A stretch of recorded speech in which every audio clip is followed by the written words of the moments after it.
My boyfriend told me to shut up, and he's never regretted anything more. My boyfriend Felipe had been making little comments about my talking for months, saying I could bore anyone to death, or asking if I ever ran out of things to say. I told myself it was just him joking, but one night at his best friend's party, I was telling her about my promotion, and he said, "Jesus Christ, would you just shut the F up for once in your life?" He said, loud enough for the whole party to hear. "Nobody cares about your boring job, and you sound like a desperate attention whore." Everyone went dead silent while my face burned, and Felipe just laughed and said this was what he dealt with every day. I didn't say another word the rest of the night, and Felipe was loving it on the drive home, cranking up the music and going on about how peaceful everything was without my yapping. When I stayed quiet through Sunday breakfast too, he literally kissed my forehead and said we should do this more often. I didn't talk the rest of Sunday, which he seemed to love. But then Monday morning he missed his huge presentation, because I didn't remind him to set his alarm like I always did. He woke up 2 hours late, losing his mind about why I didn't wake him. I just stared at him while he ran around like a headless chicken trying to find his laptop and his good tie. His boss called to tell him not to bother coming in at all, and Felipe spent the whole night raging about almost getting fired while I sat there silent, making him even madder.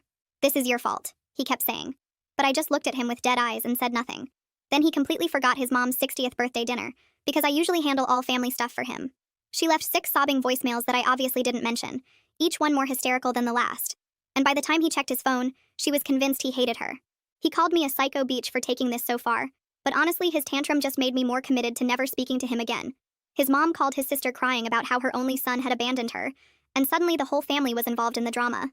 Everything snowballed from there because his coworker had stopped by our apartment Tuesday when he wasn't home, and I just stood there mute while she asked if I was okay for like 10 minutes straight. She kept asking if Felipe hurt me, if I needed help, if I could blink twice for yes, and I just stared at her until she left looking terrified.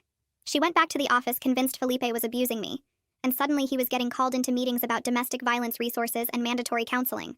His boss literally asked if they needed to do a welfare check on me, and Felipe had to explain that I was giving him the silent treatment, which made him sound even more like an abuser. Friday's company gala was absolutely beautiful to watch unfold. Every executive who tried talking to me got complete silence while Felipe scrambled to explain I was just shy, which nobody bought because I'd been chatty at last year's event. The CEO's wife cornered me in the bathroom trying to slip me women's shelter pamphlets, and when I wouldn't respond, she called security to make sure Felipe wasn't holding me hostage or something. HR put him on immediate leave before we even made it to the parking lot, saying they needed to investigate the concerning reports about his home situation. Saturday, his friends came over for game night and finally understood why everyone was worried. "What the hell did you do to her?" his best friend asked after I served snacks without saying a word. Felipe actually admitted what he'd said, and you could feel the temperature drop. They all left making excuses about early mornings and forgotten commitments, and his best friend told me I deserved better on his way out, which made Felipe throw a beer bottle at the wall after they were gone. By Sunday, Felipe was coming apart at the seams because his sister was threatening to call the cops, his mom had disowned him, and his job was investigating him for abuse.